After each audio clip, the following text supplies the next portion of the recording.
Buenas noches, mi nombre es Greg Meneses, estudiante de pregrado en Ingeniería Civil, actualmente viendo la materia virtual de Física 2. Procedo con la sustentación del quiz 1, que equivale al 10% de la materia.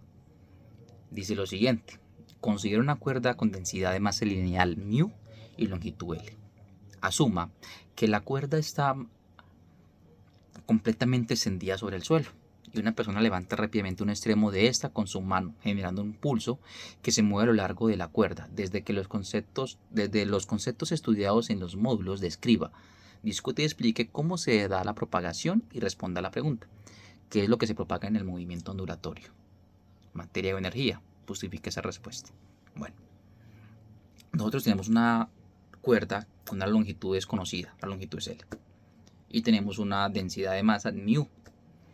Nosotros, al levantar, o una X persona al levantar una de las puntas, genera un pulso dentro de la cuerda. Ese pulso es un estímulo. Ese estímulo, a través del movimiento, libera una energía potencial elástica. Esa energía potencial elástica va a viajar por toda la cuerda, generando unas ondas transversales. Las ondas transversales generan unas interacciones con los materiales de la cuerda que transversalmente se mueven a la longitud de la misma. Cuando se hacen esos movimientos, aplican varios conceptos. Primero, la energía que se desplaza a través de esta materia compuesta de la cuerda. No se está trasladando materia, la materia se perturba, pero sigue en el mismo punto. Se está trasladando la energía. Entonces, cuando la energía es ese movimiento ondulatorio, atrás viene aplicada una fuerza restauradora, que es la gravedad por la masa del elemento, en ese caso de la cuerda, genera que otra vez vuelva a su estado normal y la energía continúe viajando a través de la cuerda hasta que se libere en la otra esquina o en la otra punta, en el otro extremo de la cuerda. Entonces, este movimiento armónico simple se da porque funciona una energía potencial transmitida a través del movimiento de perturbación en una de las esquinas de la cuerda, genera una amplitud de onda y a su vez una fuerza restauradora que vuelve a dejar todo como estaba antes. Esa amplitud de onda genera unas oscilaciones que genera una ecuación sinoidal, ¿cierto? Que yo puedo determinar la onda, su posición, en un tiempo determinado. Entonces, en el tiempo determinado, dónde está, dónde va la onda, cómo va, y eso va en función, ¿cierto? La función sería amplitud por coseno de la frecuencia angular por un tiempo determinado t más mi ángulo inicial phi, que es la posición inicial antes de la perturbación.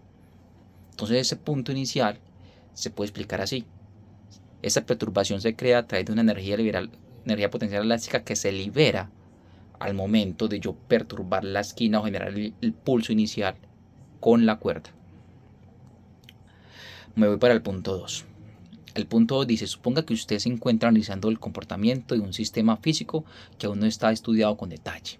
Al observar el sistema, usted se da cuenta que el movimiento de este se repite a intervalos de tiempo iguales e intuye que este se puede comportar como un movimiento armónico simple. Con esto en mente, describa detalladamente cuál sería el procedimiento que usted seguiría para probar que el movimiento estudiado describe un max, un movimiento armónico simple, y mencione cómo encontraría el periodo de este a partir del análisis realizado. Dice lo siguiente: sugerencia: para explicar claramente el problema, recuerde que el análisis de este parte de las leyes de Newton. En particular, la segunda ley de Newton conlleva la ecuación diferencial que caracteriza el movimiento. Adicionalmente, recuerden que una de las principales características de los movimientos oscilatorios es la aparición de una fuerza de tipo restitutivo. Ayúdese de esto para explicar con detalle lo que se le pide. Bueno, cuando yo determino que un comportamiento de un sistema físico puede llegar a ser un movimiento armónico simple, primero que todo debe presentarse una oscilación. Una oscilación es un movimiento repetitivo que genera ciclo. Yo al diferenciar que ese elemento genera ciclos porque actúa una fuerza restauradora que genera que vuelva hacia un punto de equilibrio, vuelve a actuar la fuerza de deformación. En este caso, si fuera un péndulo, la velocidad o fuerza con la que se está moviendo la aceleración, llevada por la gravedad y la masa.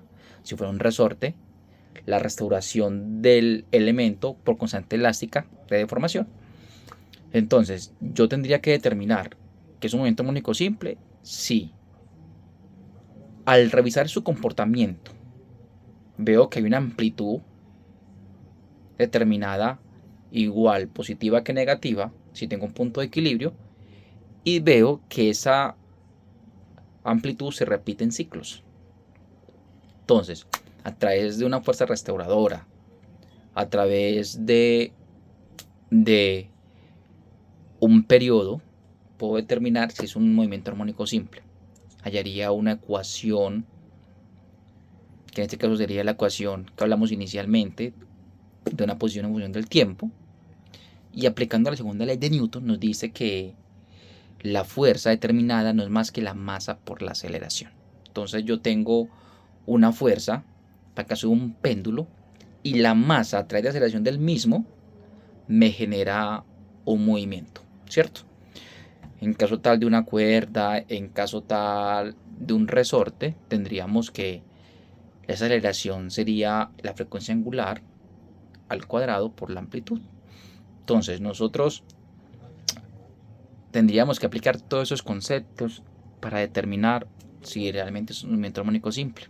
Debe tener una amplitud, un periodo, una fuerza restauradora que permite que existan ciclos, y a través de la masa por aceleración nos damos cuenta que se podría aplicar la segunda ley del Newton.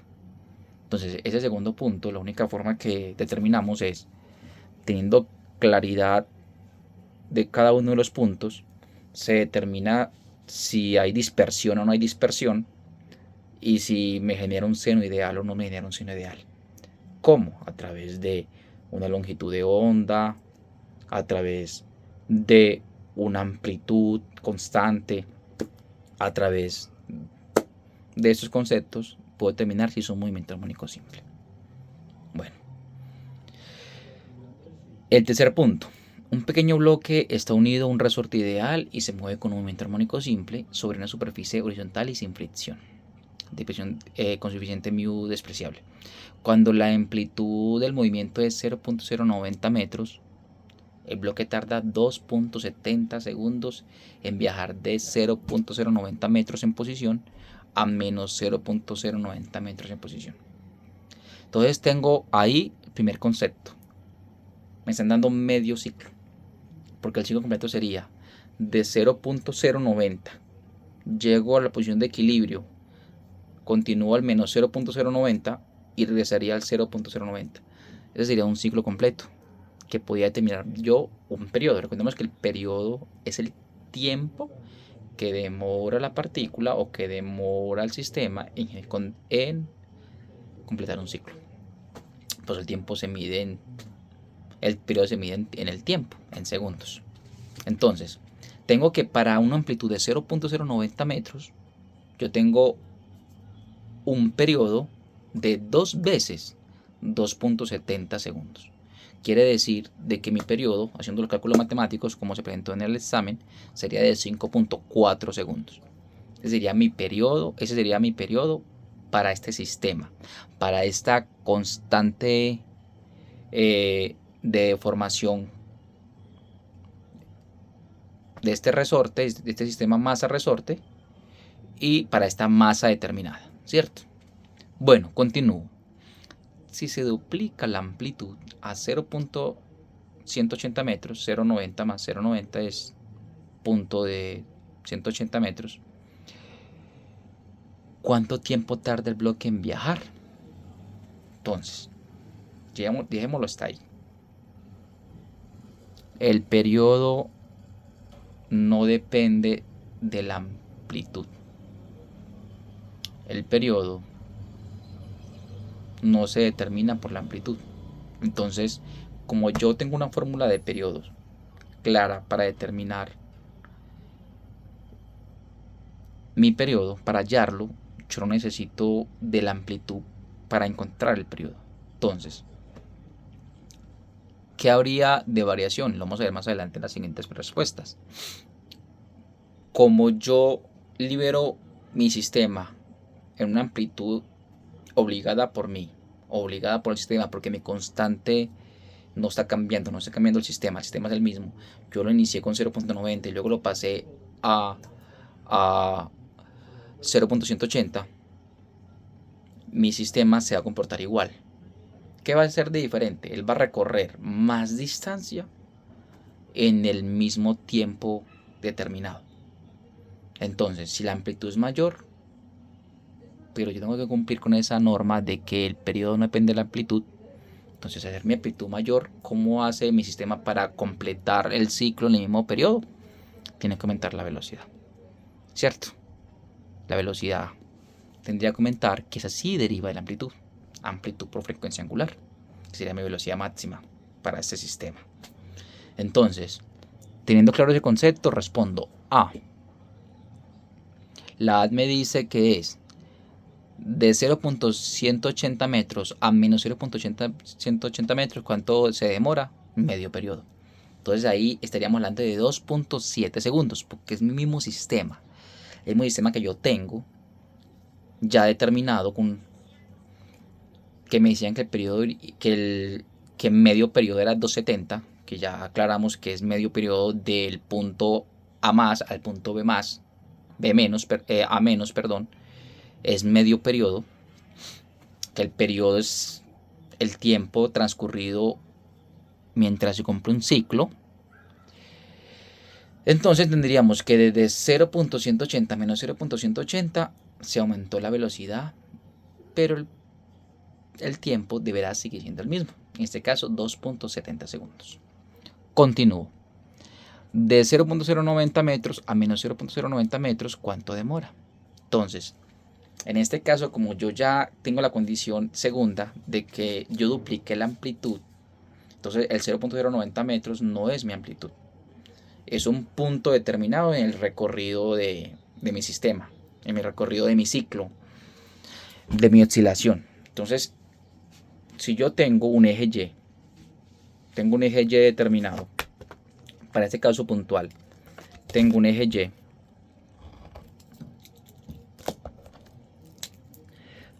determinado, un eje Y, y tengo ese eje Y a un lado 0.180 y menos 0.180. Lo estoy haciendo al revés para que la cámara lo muestre exacto, lo muestre diferente. 0.180 y menos 0.180. La mitad de esas distancias entre Y a 0.180 y Y a menos 0.180 son 0.90 y menos 0.90. Entonces tengo 0.090 y menos 0.090. Entonces tenemos que de aquí hasta aquí hay medio ciclo. De aquí, regresando y volviendo, hay un ciclo. Si yo tengo que de aquí a aquí hay medio ciclo, de aquí a aquí hay la mitad de medio ciclo, ¿cierto? Entonces sería dividido 2, dividido 2. Entonces para este caso el periodo o el tiempo que yo me demore en llegar de 0.090 a menos 0.090 sería de 1.35 segundos, de acuerdo a la fórmula matemática que ya realizamos. Y aprovecho ese momento para solicitar disculpas porque en el quiz el punto me quedó mal y puse 13.5 segundos, pero lastimosamente puse el puntico mal. Continúo con el punto C. Halle la velocidad máxima para los dos casos, amplitud de 0.180 y amplitud de 0.090. Entonces, la velocidad máxima sí deriva de la amplitud, o sí depende de la amplitud, que es la amplitud por la frecuencia angular. Yo inicialmente hallé la frecuencia angular teniendo el periodo, que el periodo era 2 veces el tiempo que me dieron, que era 2.7 segundos. El periodo me dio 5.4 segundos y para hallar la frecuencia angular simplemente multipliqué. Me excuso, simplemente dividí 2pi sobre el periodo, que eso me daba una respuesta de 1.164 radianes por segundo. Al yo tener esa respuesta, puedo hallar mi velocidad máxima. Mi velocidad máxima para una amplitud de 0.180 metros, multiplico 0.180 metros por 1.164 segundos, lo que me daría 0.21 metros por segundo. Será mi velocidad máxima para una amplitud de 0.180 metros. Para la mitad de esa amplitud, que la condición inicial es 0.090 metros, multiplicaríamos para hallar una velocidad máxima ese valor de 0.090 metros por la misma frecuencia. ¿Por qué? Porque mi frecuencia sí depende de mi periodo, pero no depende de mi amplitud. La frecuencia angular. Mi frecuencia angular está dada por 2pi sobre el periodo. El periodo es 5.4 para ambos casos. Tengo que la velocidad máxima es de 0.090 por 1.164 radianes por segundo, que es mi frecuencia angular. Esta velocidad máxima me da 0.104 metros por segundo. ¿Qué pasa? Ahí hay una diferencia. La diferencia puntual es que como yo tengo mayor amplitud en el punto de respuesta C del parágrafo 1, donde dupliqué la amplitud, y tengo menor amplitud en el punto C del parágrafo 2, yo tengo que cumplir con la ley que me dice, o con el concepto que me dice, que mi periodo no depende de mi amplitud. ¿Cómo hago para cumplir eso? Pues la naturaleza es sabia y a través de la gravedad, de la fuerza restauradora, de la masa por la aceleración, de la segunda ley de Newton, establece que tengo que reducir o bajar mi velocidad. Para los casos puntuales, para 0.180 metros tengo que recorrer más distancia para llegar a un ciclo en el mismo periodo, que es de 5.4 segundos. ¿Qué pasó? Que la velocidad aumentó a 0.21 metros por segundo. Mientras que en el caso 2, con la amplitud original, tengo que recorrer un ciclo mucho más corto, la mitad del tiempo del otro, pero haciendo cumplir el mismo periodo de 5.4 segundos. ¿Qué me está queriendo decir? Que mi velocidad máxima para ese sistema masa-resorte con amplitud de 0.090 metros es de 0.104 metros por segundo. Un poco menos de la mitad de lo que equivaldría a la velocidad máxima para la amplitud de 0.180 metros. Entonces, el periodo no depende de la amplitud, pero la velocidad sí va a depender de la amplitud y de otros factores, como la frecuencia. ¿Qué pasa? Que para poder cumplir con esta ley, al mayor amplitud, mayor velocidad. Es lo que se determina. Lo que determino yo haciendo los ejercicios y lo que me imagino que es lo que debe cumplir. Profe, aprovecho para excusarme por de pronto no verme en las clases conectado al mediodía, pero soy una persona que ya ejerce de cierta manera la profesión, entonces laboro todo el día y me queda en las noches llegar a la casa a atrasarme, a ver los videos, a interactuar con la plataforma. Espero haya funcionado. Primera vez pues que hago este tipo de ejercicio y muchas gracias por el apoyo. Feliz noche.